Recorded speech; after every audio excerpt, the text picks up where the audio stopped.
Now, when you mention about price increase, there are too many factors. One is our location. The location of our project in Pampanga, both Hampton and Claremont, are in the progressive side of the province of Pampanga. In other words, the assessment of the provincial assessment normally grows periodically after 3 years. No? After 3 years. Aside from that is the inflation or the economy. So pagka tumataas na ang demand sa Pampanga, dumataas din yung assessment value ng probinsya. So wala kami magawa bilang developer. Correct, sir. Dahil pag nag-RPT o real property tax, yun na yung value na ina-assess sa amin. So buyers, as soon as bumili kayo, malaki yung natitipid ninyo. In my history since 2022, sa loob ng isang taon, minsan 3 beses nagpa-price increase ang assessment ng mga property. Because nga, alam mo naman ang Clark o ang Pampanga is siya yung susi ng progress ng buong Central Luzon. Ang daming pumupunta dito and therefore demand ang property. So dahil sa ganyan, yung gobyerno mismo, nag-iiba sila ng assessment. Hindi namin mapigilan yung pag-price increase. Yun nga sir, you've mentioned na iba-iba yung mga clients din natin, and even since sa Manila dinede-congest na. So more of sa experience ko no sir, most of our clients taga Cavite, Manila. So talagang dito na sila pumupunta sa Pampanga. Yeah. Sir? As early as 2 years ago, nagsisimula na silang mag-migrate dito, magpuntahan dito, kasi napakalaki pa ng lupain ng buong Pampanga. Ngayon, 2024, konti na lang ang nag-o-offer ng lot only. So, wala na ka naman. So, sir. ang natitira is Porac and Mabalacat. Mabalacat, nagsabi na yung gobyerno, wala nang magbebenta ng malalaking lote para sa private. Kasi nga, ang Clark ang inaalagaan nila dahil ang airport magiging international. So, ang natitira mo na lang talaga is yung project namin na lote. So, guys, if you're listening to me or watching this, you may tell yourself or tell your relatives and friends that investment in real estate property dito sa Pampanga is very timely. Kasi, like one of my client, 2 weeks after niyang bumili, nagkaroon ng price increase in the entire province. So, yung binili niyan 2 million, nabibili na ngayon ng 2.7. So, 700,000 na agad yung kinita niya.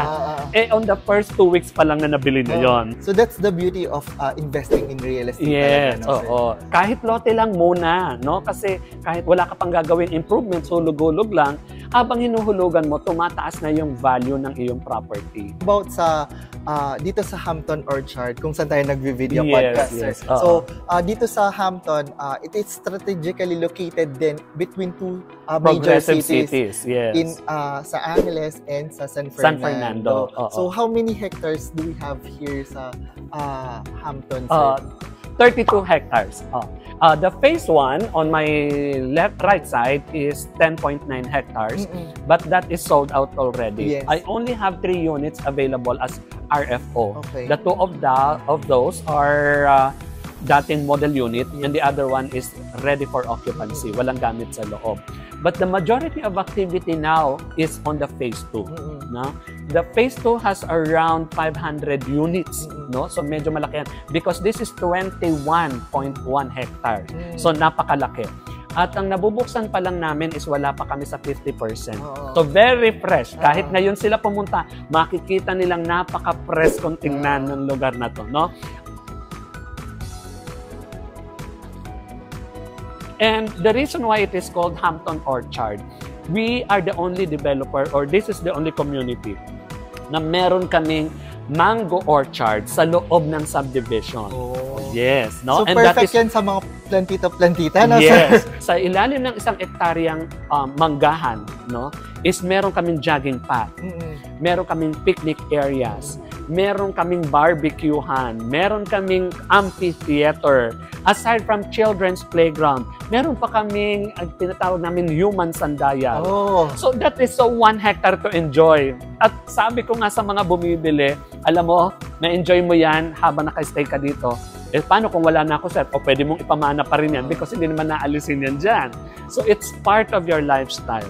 And very generous siya when it comes to open spaces. No? Yes. So, kasi normally, 30-70 yung as per the law. Yes. Diba? But right now, as I can see, sobrang dami niyang mga amenities that you could enjoy. Aside from this clubhouse, no? Aside, doon sa sinasabi ko kaninang mango orchard, that is a secondary amenity, no? It's really a plus, no? For homeowners. Kasi ang very common is you have a clubhouse, swimming pool, basketball court. But yung aming basketball court, kinayabang ko, it's a multi-court, no? Multi-purpose court. Because that is adjusted on the size and on the features para pwede siyang volleyball, tennis, at saka basketball. Plus, meron din children's playground dito. May mga gazebo din tayo. Doon is really something else. Kasi you are under the mango orchard while doing this activity. Alam mo, madalas pag nagtitripping yung aking mga kliyente dito, pag pumapasok na sila doon sa mango orchard, parang gusto na nilang doon na tumira. Parang, tapos na po tayo. Tapos sabi niya, mamaya na, ang sarap dito, malamig. Ganyan lagi yung hindi pa masyadong tapos yung aming landscaping. Very laid back yung version, no? Dito na despite of you very accessible yung location. Pero parang yung vibes parang nasa province ka talaga na very peaceful yung community. No? That is why we call it modern countryside. Modern, it's because you are in between the two progressive cities of Pampanga, which is Angeles and San Fernando. And if you are on a higher ground, like nasa roof deck ka ng bahay mo or terrace ka dito sa may enjoy mo yung view ng Bataan and Zambales mountain ranges. Totoo, sir. Yan. Kaya talagang ang lamig. How about the typical cat size naman dito sa Hampton? So, how many square meter ba yung modal size that we have? It's normally 156. Yes. Ayan, sir.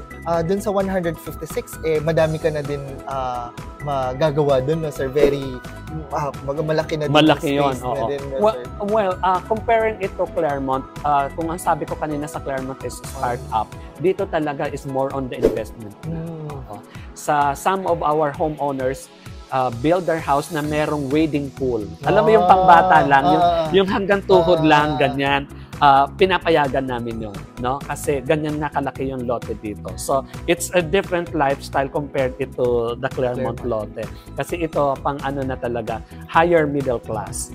How about the theme, sir, that they should follow, the unit owners that should follow? Well, ang theme namin dito is originally, no, Spanish, modern Spanish. Pero while we observe that, kasi parang hindi na uso yung mga bulky na mga pader, no, mga cladding, we also modernize it. It's still on the earth colors. Corner windows are still not allowed. Pero in terms of facade, very minimal na lang din yung hinahanap namin. Hindi na katulad nitong clubhouse na to na medyo bulky tingnan, no? That, very imposing yung kanyang authority and strength na matigas. Pero syempre, nag-a-adjust na tayo ngayon sa modern world. So, tumatanggap na tayo ng modern design, but yung color scheme ay dapat hindi mawawala. Plus, yun nga, yung mga corner windows, very traditional pa rin tayo. So, para at least kapag nabuo yung buong community, maganda din naman tignan. Yes, yes. Hindi yung parang halo-halo. Iba-iba. Kumbaga, may uniformity lang ng konti. Yes. Pero, hindi naman as in para-pareho talaga. Yes. Kumbaga, that's why the developers or the buyers really appreciate if you issue a deed of restriction. Because that deed of restriction will manage the kind of look of the development. Kahit na nailipat mo na siya sa homeowners association, na-maintain na nila yung ganda. Yes. No? So maraming buyers ang tinatanong yan, meron ba kayo ditong deeds of restriction? When they hear na meron, they are happy. Kasi alam nila, ganito yung magiging control over the designs of the unit. Yan, malalaki ang kalsada dito sa Hampton Orchards, no? Minimum na namin yung 12, minimum, no? Sa typical na housing na middle class mo, mayroon ka dyan 8 meters lang. Yes, pero dito, regularly 12. Yung spine road namin, umaabot sa 22 square meters yung lapad, yung spine road. And yun nga, yung sa right of way niya, no, yung papunta dito, sobrang malawak talaga.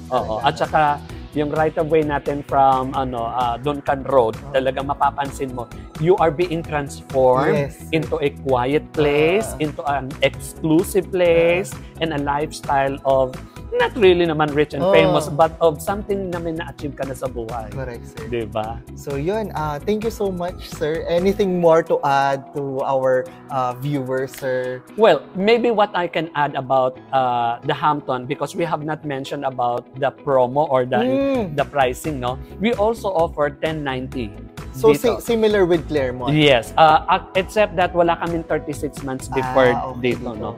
But what we have is 10% down payment over 24 months and 90% bank financing. Yon siya. And the community is seen to be turned over sa mga qualified accounts early next year. No? Early next year. And then the Hampton Orchard or the Mango Grove na sinasabi ko, maybe we can launch that for public or for the community use maybe around 2 quarters from now. Maybe later on, we could also visit there, no? Yes. And, we'll take a video doon. We're going to flash to our podcast, and para at least sa mga nasa abroad, they could have view about our project, no? And yun nga, again, sir, thank you so much. You're welcome for having us today. And yun nga, looking forward kami to help more clients, no, to acquire properties or lots here in Claremont or in Hampton by Philinvest. Ayun, so thank you so much and congratulations sa Alan Marquez Realty. And yes, we invite you to join us or visit our project from our website. Sa website ni Alan, makikita nyo how beautiful and very beneficial investment this is for you. All about from Philinvest Land, who wants to build the dream of the Filipino dreams. And yun nga, if you want to have a specific computation, we will going to show you the map and kung ano yung mga available doon. So we will gonna generate and send you proposal, and we conduct also Zoom presentation for our discussion para detailed tayo and comprehensive yung discussion. And don't forget to hit the subscribe button and the notification bell button, so that you will be notified whenever we upload new videos and sa mga real estate market trends that we could share it with you. All right?